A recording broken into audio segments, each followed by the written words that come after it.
Dámy a páni, vítajte.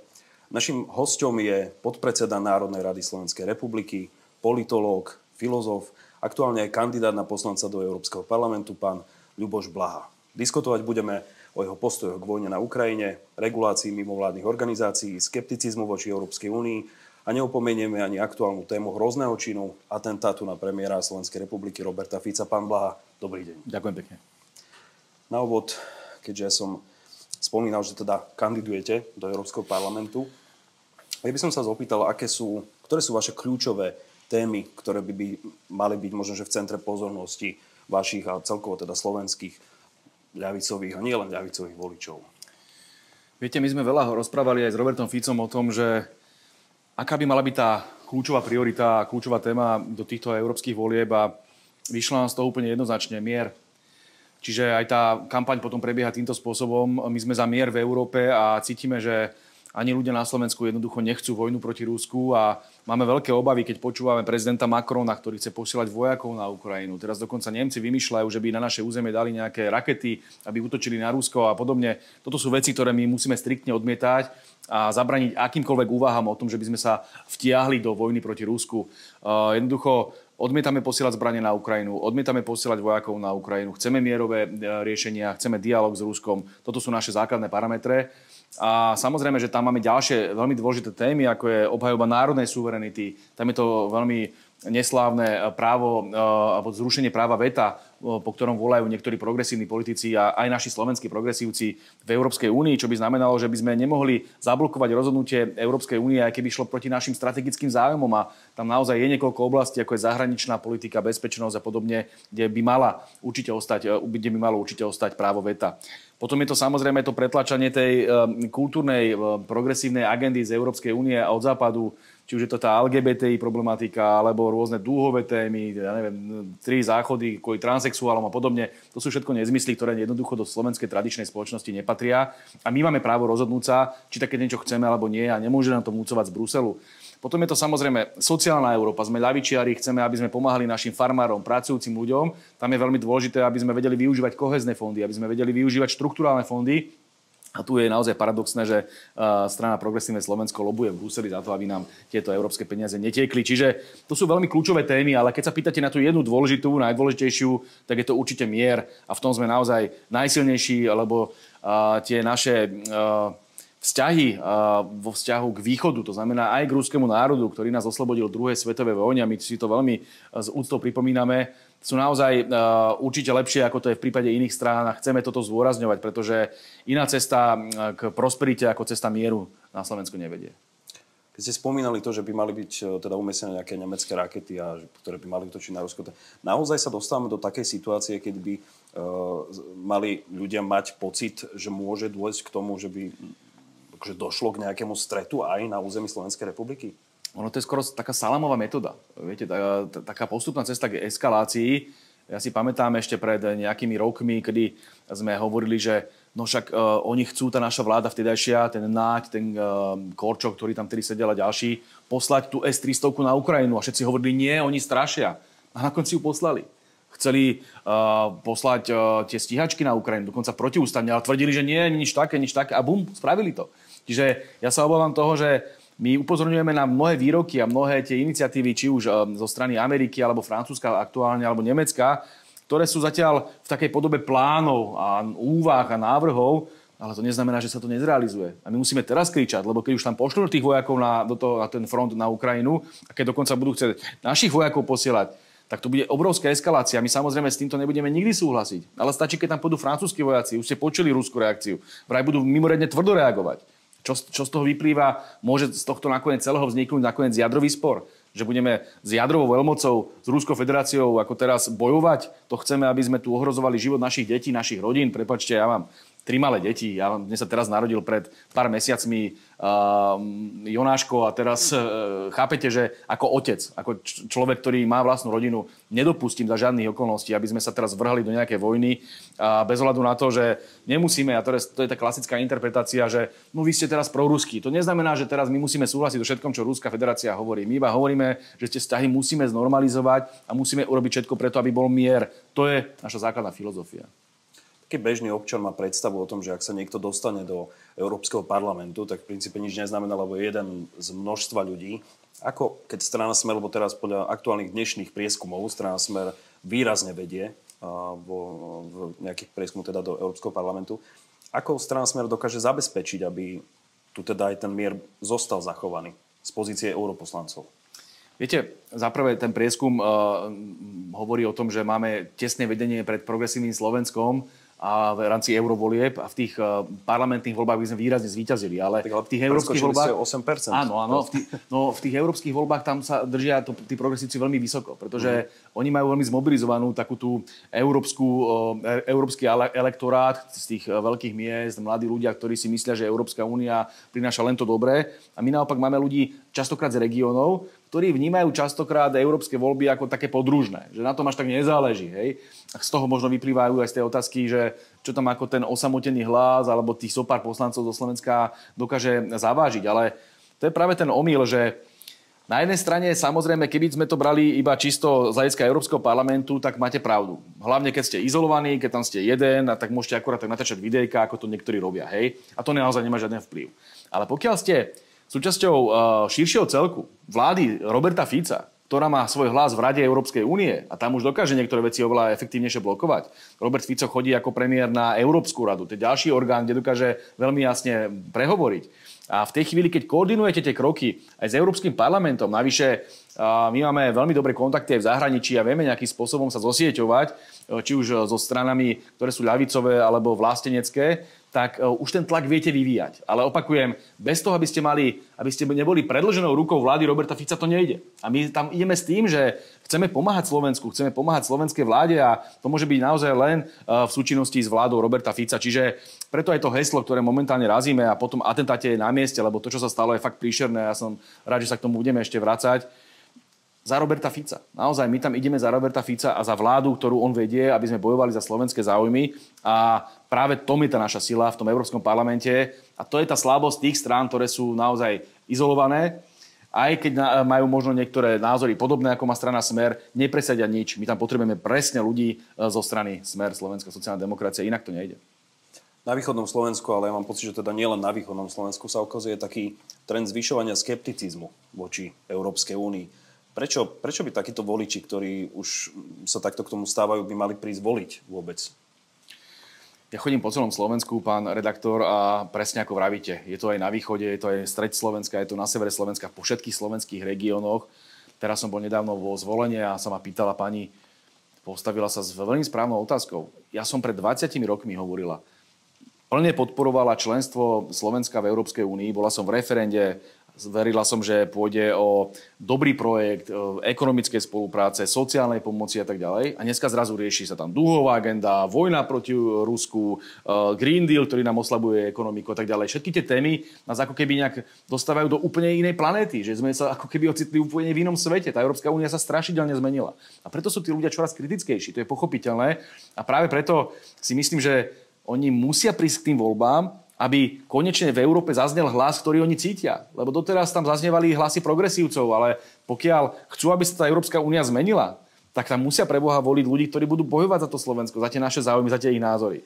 To je taká tá klasická otázka, že prečo som zvesil vo svojej kancelárii európsku zástavu a chcem ísť do Európskeho parlamentu. To súvisí, lebo ľudia si hovoria, že ty, keď do toho Európskeho parlamentu ideš, tak musí byť strašne proeurópsky. Ale to je nezmysel. Presne opačný trend je, že aj v tom Európskom parlamente rastú čoraz viac tie sily, ktoré si tú Európu predstavujú inak. Ja som slovenský vlastenec, ja tam idem bojovať za Slovensko. Ja tam nejdem bojovať za Brusel, za technokratov, za Lajinovú a za európsku hymnu a európsku zástavu. To je nezmysel. Čiže práve tí, ktorí si myslia, že tá Európska únia nejde správnym smerom, by mali voliť politikov, ako sme my v sociálnej demokracii, ako sme my v Smere, ktorí budú bojovať za lepšiu Európu, za úplne inú Európu, za to, aby nebola neoliberálna, za to, aby nebola slniečkárska, za to, aby nebola militaristická, pretože tam to dnes smeruje. Teraz, keď ste spomenuli tú militaristická, podľa vás existuje možnosť, že by sa Európa možno začala tak nejako samostatne pripravovať na niečo a by vznikla napríklad Európska armáda spoločná? Viete, toto je momentálne veľmi špecifická situácia, pretože to, čo my vyčítame Európskej únii, že je absolútne závislá od rozhodnutí Spojených štátov amerických v bezpečnostnej oblasti. že oni vlastne, títo Bruselčania alebo títo Európania skáču ako Washington píska. A vo vzťahu k Rusku má Washington úplne jasné záujmy. Čím dlhšie bude trvať vojna na Ukrajine, tým lepšie pre Ameriku, pretože budú rásť zisky ich zbrojoviek, oni tu dovážajú ten skvápanený plyn cez celý oceán, čo mimochodom mimoriadne škodí životnému prostrediu, ale to odrazu našim progresívcom nevadí. A oni na tom zarábajú, Američania. Ale pre Európu je to katastrofa. Však my si teraz nielen z toho vojenského a bezpečnostného hľadiska, ale ekonomického hľadiska streľame do nohy s tými sankciami proti Rusku.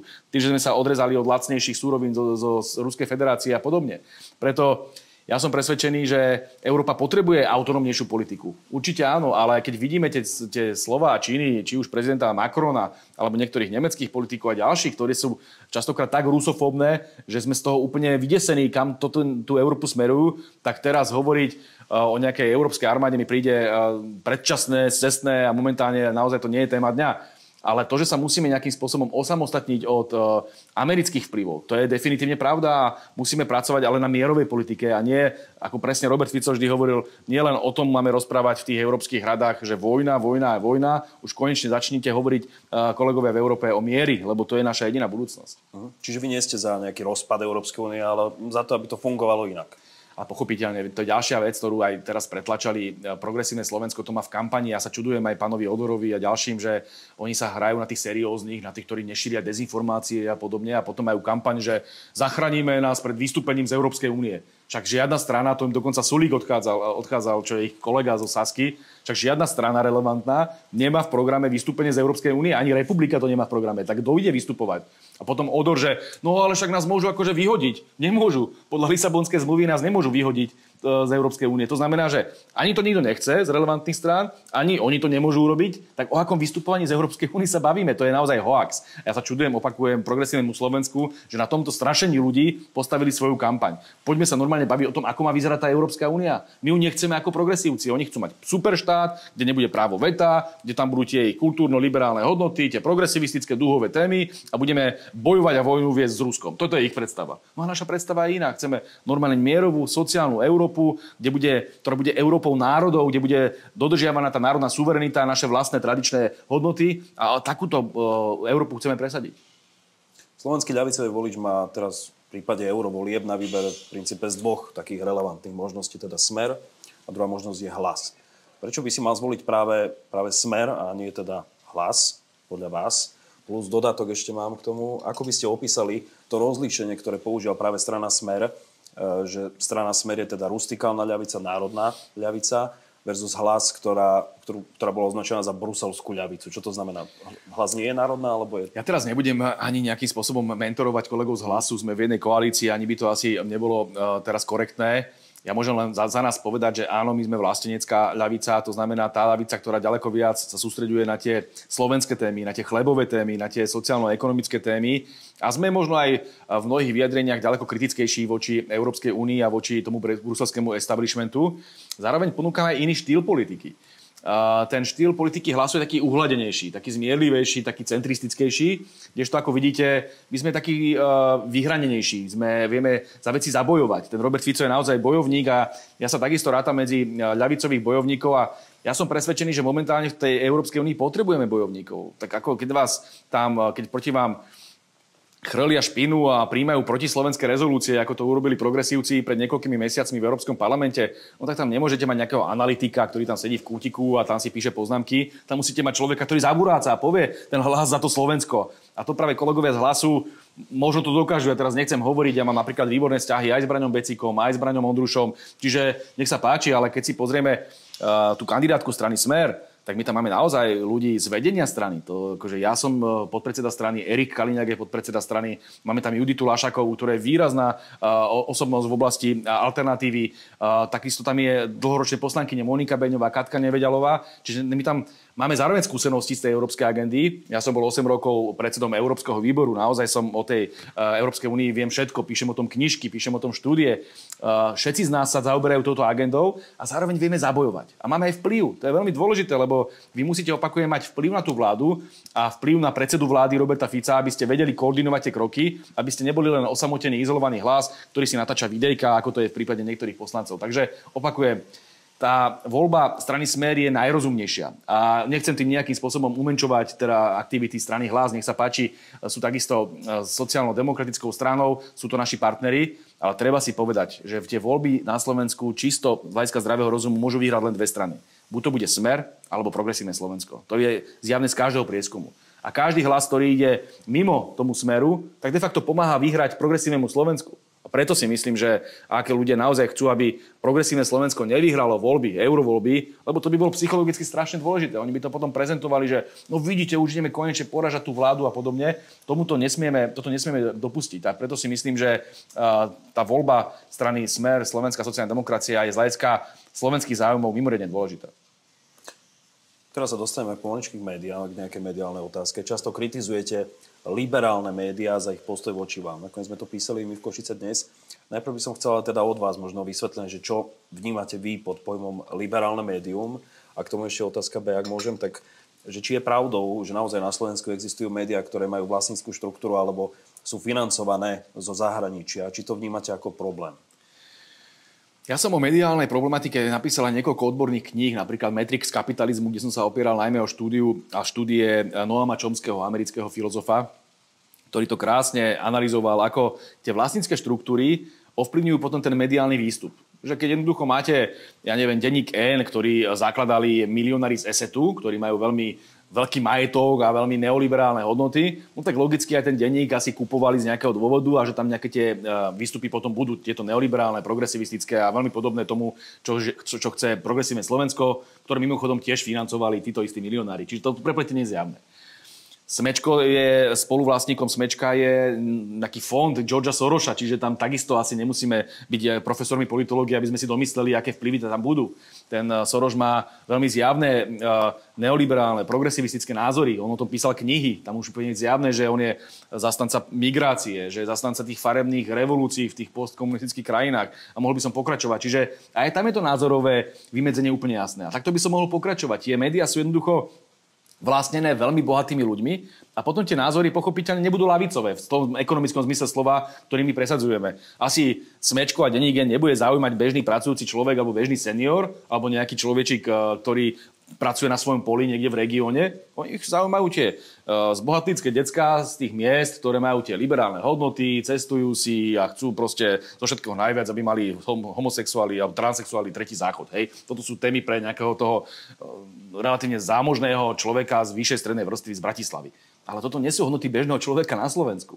A preto hovoríme, a kto má teraz hovoriť o tých hodnotách toho bežného človeka na Slovensku? No asi nie denník N, asi nie SME, asi nie Markíza, asi nie Aktuality. Tak tam asi, aspoň v RTVS-ke, musí zaznievať vyváženie aj ten hlas jedného, aj druhého. Aspoň tam by mala byť tá spravodlivosť. Keď celý mediálny trh vlastne ovládajú a okupujú liberáli, v tomto zmysle slova, čiže progresívci a zároveň neoliberáli ekonomického razenia, no tak potom aspoň v tej RTVS-ke nech môže zaznievať ten ľavicový hlas, ten hlas, ktorý je tradičnejší možno aj z hľadiska ochrany našich záujmov. Takže ja si myslím, že je veľmi legitímne hovoriť v tejto fáze o RTVS a zároveň hovoriť o tom, že je tu proste totožný obsah vo všetkých médiách a to neprospieva ani tomu trhu, by som povedal. Lebo keď to zoberte si Britániu, tak tam máte pravicový neoliberálny ekonomist a relatívne ľavicový, aj keď tam už sa tiež dá pochybovať, čo robia, The Guardian. Ale aspoň si tí ľudia môžu vybrať. Tak kúpim si jedno, kúpim si druhé. Ale na Slovensku si čo zoberiete? Ako z tých hlavných médií. No, tak potom, či už čítate Smečko, Pravdu, denník N alebo Aktuality, totožný obsah. Všetci nenávidia Rusko, všetci milujú homosexuálov, všetci nenávidia Fica a všetci nenávidia Putina a horúa Amerika. A potom jediné, čo môžete spraviť, je de facto ísť na alternatívu. A preto toľko ľudí odchádza na alternatívu. A ja držím alternatíve palce, lebo čo dokázali urobiť aj počas tej éry temná toho Matoviča, že jediní to poskytovali normálny názor, normálnu slobodu diskusiu. Všetci chrlili ten istý obsah aj o očkovaní, o všetkom. A iba alternatíva dávala priestor aj nám, aj ľuďom, ktorí máme iný názor. Čiže to mediálne prostredie na Slovensku je mimoriadne pokazené. Mimoriadne pokazené a my ho musíme napraviť. A prvým krokom je určite to, že v RTVS bude konečne možno, aby zaznel aj iný názor.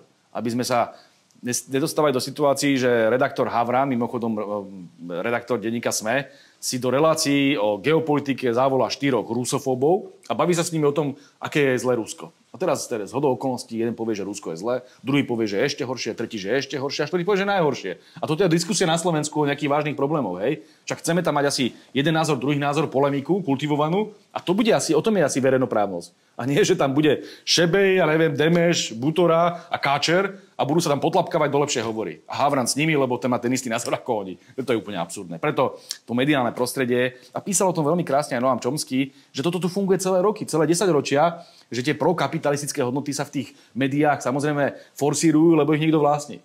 No ale oni to robia v tých západných krajinách sofistikovanejšie. Títo naši to robia na hulváta a naozaj na to už nemôže nikto pozerať.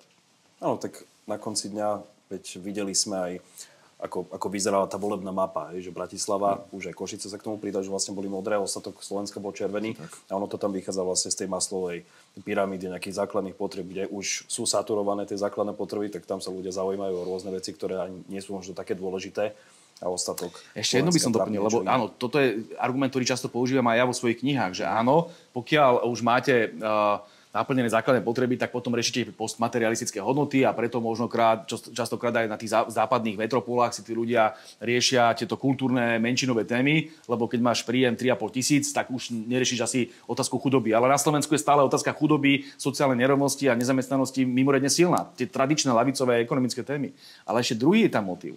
A Noam Chomsky o tom presne častokrát hovorí, že vy keď máte človeka, ktorý rozmýšľa na báze skúsenosti, používa zdravý rozum, že to nie je otázka titulov, že je to nejaký PhD niečoho, lebo častokrát sa oni píšia, títo liberáli, že nás volia tí vysokoškolskí vzdelaní. No ale tí sú najviac indoktrinovaní častokrát, to hovorí Noam Chomsky. Lebo tí si príjmajú informácie nie zo skúsenosti. To nie je človek, ktorý sa učí každodennou realitou, to je človek, ktorý si prečíta ten názor, častokrát je to človek technického zamerania, povedzme, má vysokú školu z nejakej technickej oblasti, inžinier, a pozerá, on preberá ten denník N a ten týždeň a všetky tieto propagandistické veci úplne doslova. On si myslí, že tým bude múdrejší.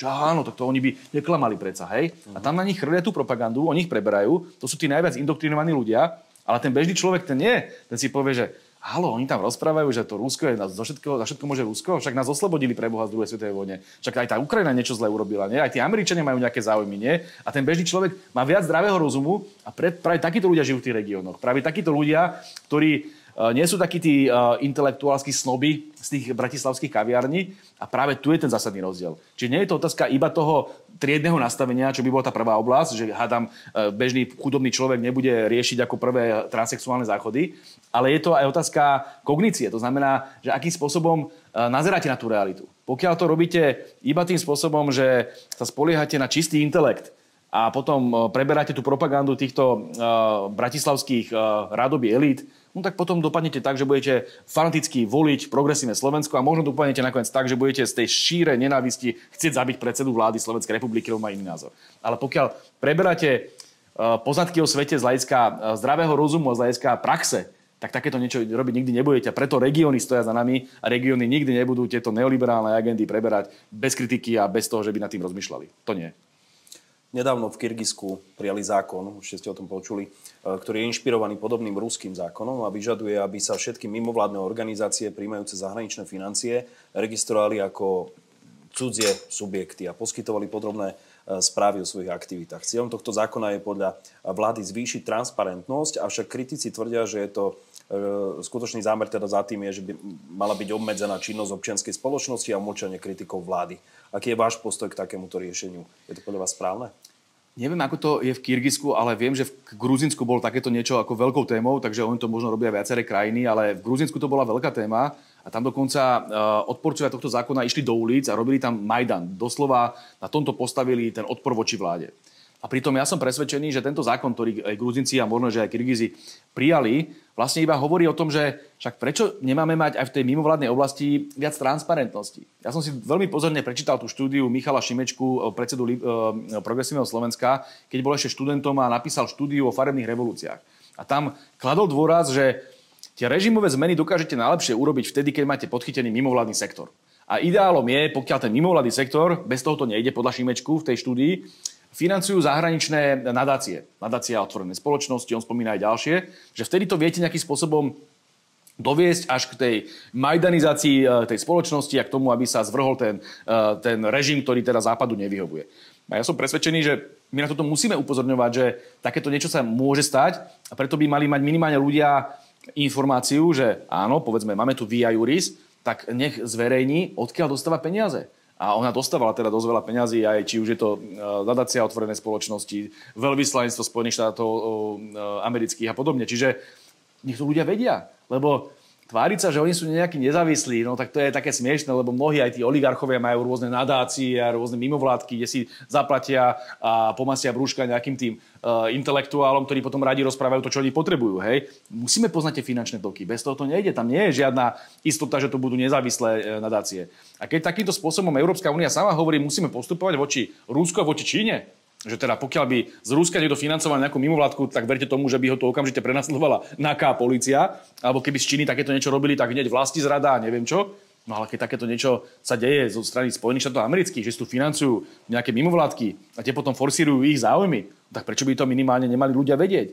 Samotní Američania majú FARA, zákon slávny, kde hovoria to isté, čo vlastne teraz tí Gruzinci, kde hovoria, že pokiaľ niekto je financovaný zo zahraničia, tak je zahraničný agent.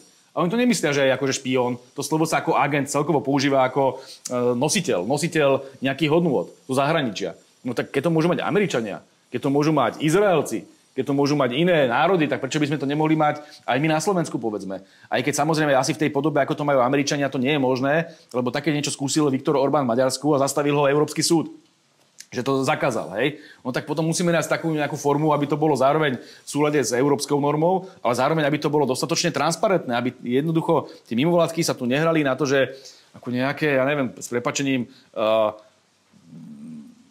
undergroundové organizácie, o ktorých nesmieme vedieť, odkiaľ sú financované. A prečo? Oni sa niečoho boja? Však nech sa páči, ukážte na stôl, odkiaľ vás financujú, nech to celé Slovensko vie. Nič iné nechceme. Teraz by som prešiel možno k tej takej páčivejšej otázke, teda k atentátu na pána premiéra. Už skôr ste sa vyjadrovali, že istú dávku zodpovednosti podľa vás na atentáte na premiéra Slovenskej republiky Roberta Fica majú liberálne médiá a opoziční politici. Tam ste hovorili o tej nenávisti, o šírení tej nenávisti. Objavili sa teraz, nedávno aspoň teda ku mne sa donieslo, určite to bolo aj medializované, že mohlo ísť o nejakú organizovanú vopred pripravenú akciu. Máte nejaké nové informácie? Pán redaktor, v prvom rade treba odsúdiť to, čo sa stalo a vyslať aj Robertovi Ficovi signál, že za ním stojíme a že jednoducho on nie je len predsedom našej strany, on je náš priateľ a preto aj tie emócie, ktoré máme, sú asi pochopiteľné. Ja som hneď, ako sa ten atentát stal, veľmi jasne pomenoval viníka v tej nenávisti, ktorú tu šírili celé roky voči Robertovi Ficovi, liberálne médiá a politická opozícia. Teraz bez akýchkoľvek emócií, toto je jednoducho fakt. Toto je jednoducho fakt, že ten pán Cintula, on to dokonca aj v tom súdnom uznesení, ktoré je už zverejnené, priznáva, že on nenávidel vládu. Nenávidel ju preto, lebo mala svoje názory na Rusko, svoje názory na Maďarsko, on chcel posielať zbrane na Ukrajinu, my sme to nechceli, my sme mali iný názor ako on na USP, iný názor ako on na RTVS a dokonca bol znechutený z toho, že sme ako kritickí voči Európskej únii. Toto boli dôvody na to, aby zavraždil človeka. Len si to zoberte. Že oni to vyhecovali do takej roviny, že ja chápem, že môže mať iný názor. Ja chápem, že niekto má iný názor. Však poďme sa o tom rozprávať a niekedy aj expresívnejšie. Ale nemôžem pre Boha chcieť zabiť človeka, ktorý má iný názor. Toto musíme rezolútne odmietnúť. A to, čo spáchal, je vizitkou toho, že kam až to vyhecovali tá liberálna strana, ten liberálny tábor. Ja si myslím, že oni si musia uznať tú morálnu zodpovednosť. Ja teraz nehovorím o tom, že by tam bola nejaká konšpirácia, že by to celé organizovali. To som nikdy nehovoril. Ja hovorím o tom, že to je morálna zodpovednosť alebo politická zodpovednosť. A prečo nevedia povedať prepáčte? Prečo teraz nás tu dokonca teraz moralizujú, že no však aj vy prispievate k tej atmosfére a podobne, ale však jeho nezabila atmosféra alebo ten pokus o atentát. To nebolo otázka nejakej atmosféry. To bola otázka toho, že tu bol konkrétny človek zmanipulovaný, zindoktrinovaný a vyhecovaný práve tou atmosférou voči Robertovi Ficovi. Tam je to úplne zjavné. Takže teraz sa tváriť, že za to môžeme všetci, celý vesmír, nie. Môže za to konkrétny páchateľ, ktorý bol ale nejakým spôsobom modelovaný tou nenávisťou zo strany liberálnych médií a opozície. Takže preto som presvedčený, že musíme o tom hovoriť. Teraz je taká atmosféra na Slovensku, alebo sa to tak snaží niekto vytvárať, lebo je to v jeho záujme, hlavne tej opozície, že nehovoríme o motivácii toho páchateľa. Nehovoríme vôbec, že prečo vlastne strieľal na toho Roberta Fica. Poďme sa radšej baviť o tom, ako to zlepšiť. No jasné, že im toto vyhovuje. Keď zomrel Ján Kuciak, tak tedy nás linčovali a nikto sa nerozprával o tom, že poďme si podávať ruky, poďme robiť okrúhle stoly. Nikto. Vtedy nás len zlinčovať. Len vymysleli si konšpiračnú teóriu, že za to môže Smer a zlinčovať každého, kto je Smerák. Pamätáte si na tú atmosféru? Pamätám, to isté bolo, to isté bolo pri tej teplárni. Tak ako bola to strašná tragédia, strašná vražda, ale vtedy si viete predstaviť, že by sa 4 dní po tejto vražde niekto pýtal LGBT aktivistov, že prepáčte, ale za to si môžete sami. To by tu bolo Armagedon, keby takéto niekto vtedy niečo povedal. A nás sa s drzosťou teraz bez problémov spýtajú, že však vy za to môžete. Však vy ste tu tiež prispievali do tej atmosféry. To je tak strašne neúctivé voči tej obeti. A je to hlavne ten dvojaký meter ľudí dráždi. Že za Kuciaka alebo za teplárne to bolo úplne inak. No teraz sa zrazu máme všetci objímať. Však nám iba zabili skoro predsedu vlády, nášho predsedu strany Smer. No, máme v tom emóciu, ale na druhej strane máme aj zodpovednosť. A preto vyzývame ľudí, upokojme sa, znižujme to napätie. Ale tú krivdu, ktorú cítia voliči Smeru a sympatizanti našej strany, to nedokážete len teraz hodiť do koša, len tak, že to vy k tomu vyzvete. K tomu musí predchádzať nejaká pravda, nejaké pokánie. Ja často používam príklad Južnej Afriky, keď skončilo to strašidelné obdobie apartheidu, tak oni museli nájsť tej spoločnosti zmier. A to nebolo takto. To vytvorili komisiu pre pravdu a zmier. Oni pochopili, že bez toho, aby nebolo jasne ukázané, že kto sa previnil, aby tam nebola tá pravda ukázaná, tak to vtedy k tomu zmieru nepríde. A toto aj na Slovensku musí prísť. To nie je tak, že teraz nehovoríme o motivácii, nehovoríme, že to bola nenávisť zo strany liberálneho tábora voči Robertovi Ficovi. Poďme moralizovať. Takto to nefunguje. Takto k zmieru nikdy neprídeme. Tí ľudia potrebujú počuť, ten náš tábor potrebuje počuť, že vy ste naozaj to prehnali. Tá nenávisť bola už ako naozaj cez príliš. A bolo by to aj gesto, podľa mňa normálne, ľudské, morálne gesto aj voči Robertovi Ficovi. Ako čo si ten človek vytrpel iba preto, že mal iné názory. Mimochodom tie názory, ktoré má väčšina Slovákov, čo preukazujú voľby. Ako chceli ho zavrieť. Prenasledovali ho, písali o ňom od rána do večera každý deň strašidelné veci a karikatúry najstrašnejšie, vulgarizmy, všetko možné. Potom ho dokonca chceli zavrieť a na konci ho teraz chceli ešte aj zavraždiť, lebo mal iný názor. Ja si myslím, že aspoň obyčajné prepačte, že by z nich neubudlo, keby to povedali predstavitelia tohto liberálneho alebo progresívneho tábora, keď dokázal povedať prepačte v tejto chvíli Andrej Danko, Erik Kaliňák, Robo Kaliňák, tak akože my sa ospravedlňujeme, a oni sú ďalej ticho. Že nás sa to netýka. To je podľa mňa cynické. A preto opakujem, na jednej strane vyzývame samozrejme k uvoľneniu spoločnosti ako nápetia, aby sme to deeskalovali, aby tu naozaj sa ľudia mohli cítiť bezpečne, aby tu nebola naozaj nejaká nenávisť. Ale úplne vecne, bez akejkoľvek nenávisti hovoríme, prosím, skúste sa ospravedlniť. Nič iné od vás ľudsky neočakávame. Priznať si trošku chyby, pokánia a možno sa potom vieme ďalej rozprávať. Slovensko je také akože celkom maličké, tu v princípe vie každý sused, čo robí ten jeho sused a ja keď sa tak zhováram s ľuďmi, tak zvyčajne počúvam, že ako je možné, že napríklad naša tajná služba nezachytila nejaké takéto riziko. Alebo vedela o tom, alebo nevedela o tom. Ja nie som bezpečnostný analytik, ani nechcem vynášať niektoré informácie, ktoré teda mám asi možno trošku viacej informácií, len viete, keď sme tu celé roky mali za bývalej vlády nastavené tie všetky bezpečnostné zložky na to, aby prenasledovali Roberta Fica a nás, tak tam máte teraz štosy obláhový niekde na týchto bezpečnostných zložkách, ale nikto netušil, čo tu robí táto druhá strana, hej. Lebo ja som tu akože bol ten najhorší, alebo my sme boli tí najhorší, nás bolo treba zavrieť a prenasledovať a kontrolovať a skúmať. A potom nikto neriešil, že sa aj možno, že medzi tými liberálmi nájdú takíto ľudia. Lebo tu bolo celkovo tak nastavené a to tu živili médiá, že doteraz to cítiť aj z tých západných médií, že oni sú v šoku, že ako mohol zabíjať ich človek, v zásade ten liberál, hej? Že ten, ktorý je proukrajinský, ten, ktorý je liberálny, ten, ktorý sa zastáva prezidentky Čaputovej a tak ďalej, že toto by mal byť ten slušný človek, hej? Tak si ho nevymodelovali. To mali práve tí zlí Blahovia a zlí Ficovia robiť nejaké takéto strašné veci. A nie, oni to spravili.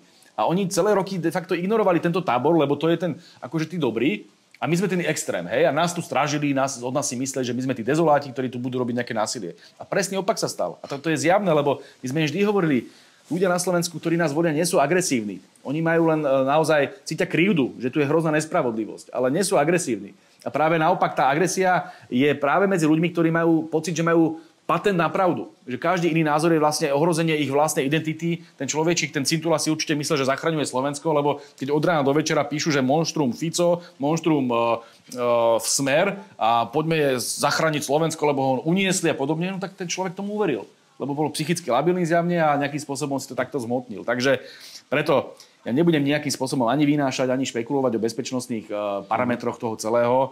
Pravda je, že v tomto tábore asi zjavne nebolo toľko skúmaná tá realita z hľadiska bezpečnostných zložiek a možno, že toto sa bude musieť zmeniť, lebo ako vidíme, tá hrozba môže prísť odkiaľkoľvek a my musíme byť na čokoľvek pripravení. No, pred nejakým časom, to bolo naozaj nedávno, vy ste sa dokonca sám účastnili takého protestu, kde bolo dosť akože ostro útočené na prezidentku Zuzanu Čaputovú. Ešte viete, o čom hovorím? Áno. V tomto kontexte asi by ste už niečo také nezopakovali, alebo respektíve vtedy, tým, že ste teraz povedali, že tie bezpečnostné zložky vlastne kontrolovali práve túto sféru ľudí a tú druhú opomínali možno, tak možno práve iba kvôli tomu, alebo iba vďaka tomu nedošlo aj k niečomu hroznému. Ja som vo všeobecnosti presvedčený, že medzi ľuďmi nie je ani na jednej, ani na druhej strane nejak veľa ľudí, ktorí by takýmto spôsobom konali. Hej, sú to skôr výnimočné situácie, ale skôr si myslím, že je to zase taká skôr filozofická otázka, že tá naša strana je nastavená, že chce prekričať ten svoj názor, lebo vidí, že je ostrakizovaný, že ten názor nemôže zaznieť. Ono úplne stačí, že chceme diskusiu. My sme nikdy ani nehovorili, ani naši voliči to nikdy nehovorili, že teraz to treba zakázať ten liberalizmus, zakázať progresivizmus, zakázať všetky tie iné ideológie. My sme to len chceli byť proste za stolom a rozprávať naše názory. Čo nám nebolo umožnené, lebo nás médiá ignorovali a nejakým spôsobom nám nedávali priestor. A tá druhá strana mala skôr celý čas filozofický pocit, že oni sa s nami rozprávajú akože s menej cenným názorom. On tu teraz dokonca aj jeden reaktor, Šúc sa volá zo Smečka, napísal úplne, že my predsa nemôžeme dovoliť diskusiu s menej cenným názorom. Oni si už povedali, že oni sú tí akože viac cenní, tí ubermenši, a my sme tí akože tí podľudia, tí dezoláti. A teraz existuje menej cenný názor? No to tak, ako oni si to myslia, lebo akože ten jediný správny názor je podľa nich ten západný, ten liberálny, ten neoliberálny, ten protiruský. A ako náhle máš iný, tak si raz to aj tá prezidentka Čaputová tak povedala, tak si zmetený. A treba ťa nejak ako vyviesť z toho omylu.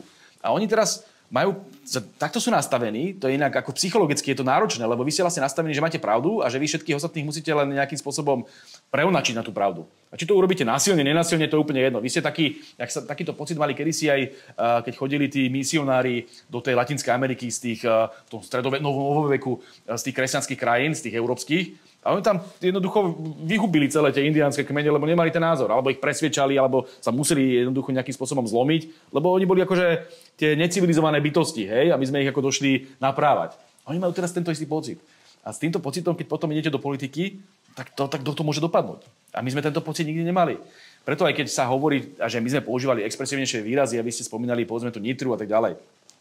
Ono sa to tak ľahko vytrháva z kontextu, lebo ja som teda politológ a venujem sa aj odborne týmto veciam. On to je strašne jednoduché historicky niečo vytiahnuť z kontextu a potom sa k tomu vracať a zneužívať ten argument.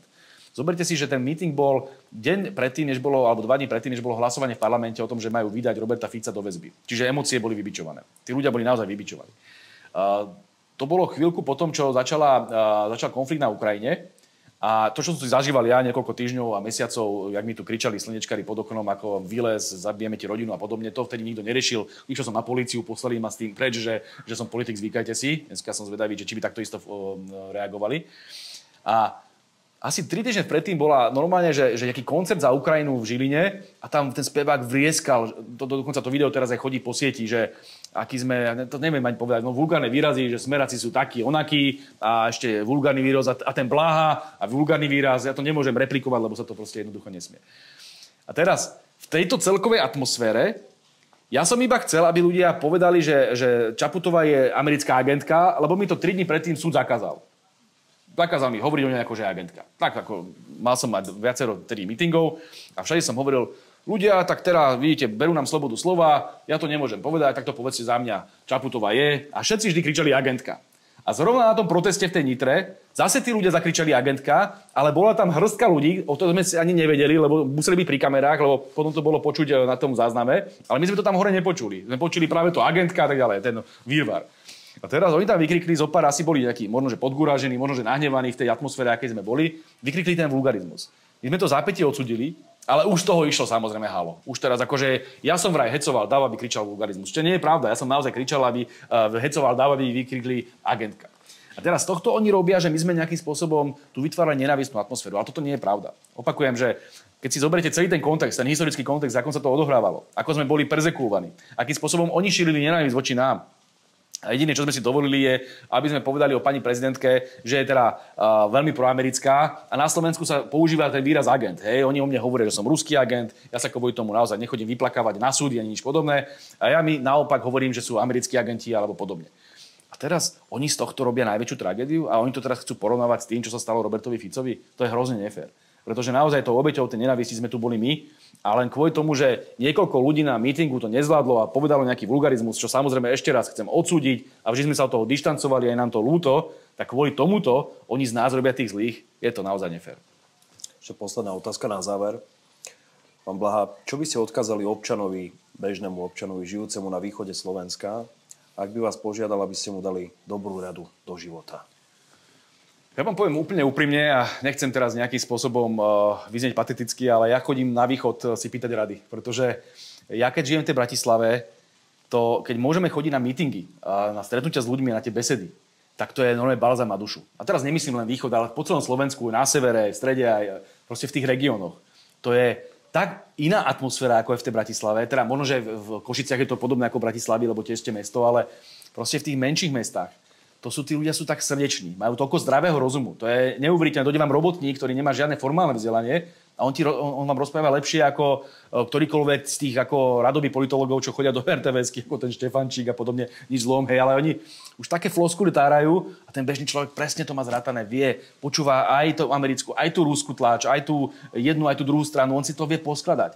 A teraz a špeciálne na tom východe je neuveriteľne dobrá atmosféra. Ja tam strašne rád chodím, pretože tí ľudia sú družnejší. A z hľadiska vojny a mieru majú úplne jasno, že nechcú vojnu. To je proste, to vidíte ten rozdiel civilizačný, že tu v tej Bratislave tu preberajú tú západnú propagandu, tie liberálne názory, títo mladí ľudia najmä, ale tam na tom východe je to úplne iné. A dokonca medzi mladými. Tam to nie je len generačné, lebo cítime ten rozdiel generačný. Tam je to aj naozaj regionálny rozdiel. Že na tom východe sú tu ľudia družnejší. To si neviete predstaviť, že by niekto na východe chcel nejak hanobiť pamiatku sovietskej armády, ktorá nás tu oslobodzovala od fašizmu. To si neviem predstaviť. Tuto sa taký krikli nájdu. Ako nejaký takýto blázni, tam bol ten Kalmus a tak ďalej, sa môže stať. Hej, ale myslím, že tí ľudia to okamžite odsúdia. To je proste tak silné v tom, špeciálne na tom východe, ale aj v Banskobystrickom kraji, aj v Žilinskom a tak ďalej, aj v Trenčiansku. Ale v Bratislave stále si myslia niektorí tí intelektuáli, že čokoľvek môžu. Že proste budú zaujímaví, že si kopnú do Červenej armády, že si kopnú do ruského národa, že teraz sú hecovaní tou nenávisťou aj od západu, si myslia, že sú na koni, že môžu. Toto sa na východe nikdy nestane. Preto hovorím, ja si chodím na východ pre rozumy. Ja tam chodím za ľuďmi, aby mi povedali, čo si myslia a väčšinou je to v takom súzvuku s tým, čo si myslím ja, že si vždy potom poviem, že ja sa hádam presťahujem na ten východ, to som vždy manželke hovoril, že ja keď odídem z politiky, nebudem tu musieť byť ako neustále prítomný. Spomínam vždy Svidník, ale to je skoro tak, že v tom Svidníku je tá Dukla, mám tam vždy dobrý vzťah, ale kdekoľvek na tom východe by som sa cítil naozaj asi určite lepšie ako v Bratislave. Ale je to samozrejme otázka rodiny a tak ďalej, ale pravda je, že na tom východe sa cítim vždy lepšie. Ale opakujem, to nie len východ, aj sever, aj stred, proste regióny na Slovensku. Slovensko je úžasné, ja to vždy hovorím, ten národ je proste fascinujúci. Že my sme sa dokázali zomknúť ešte aj keď tu bol ten COVID a keď proste tu iné národy mali 95% tú preočkovanosť, lebo všetci išli ako také stádo. Tí Slováci sa dokázali zomknúť a povedať, že nie, my chceme mať slobodu. A išlo sa proste úplne inak. Ja som bol tak hrdý na Slovákov aj v oblasti tej vojny na Ukrajine. Všetky tie západné národy je ako také jedno stádo. Proste nenávidieť Putina, nenávidieť Rusko, nenávidieť všetko. No a v prípade Gazy a Izraela zrazu už teraz nevedia, čo majú robiť, lebo tam by mali odsudzovať Izrael. Ale nevedia to urobiť, lebo samozrejme Izrael je ich spojenec. Na Slovensku bolo naozaj vždy tej slobody a tej pravdy viac ako častokrát na západe a ja som preto hrdý Slovák a budem vždy bojovať práve za tých bežných ľudí, aby mohli prejaviť svoj názor a aby naozaj zaznel čo najsilnejšie ten záujem Slovenska v Bruseli a v Štrasburgu a toto bude môj cieľ aj v Európskom parlamente, pokiaľ sa dostanem cez eurovoľby. Ďakujem veľmi pekne za rozhovor. A ja, ďakujem pekne.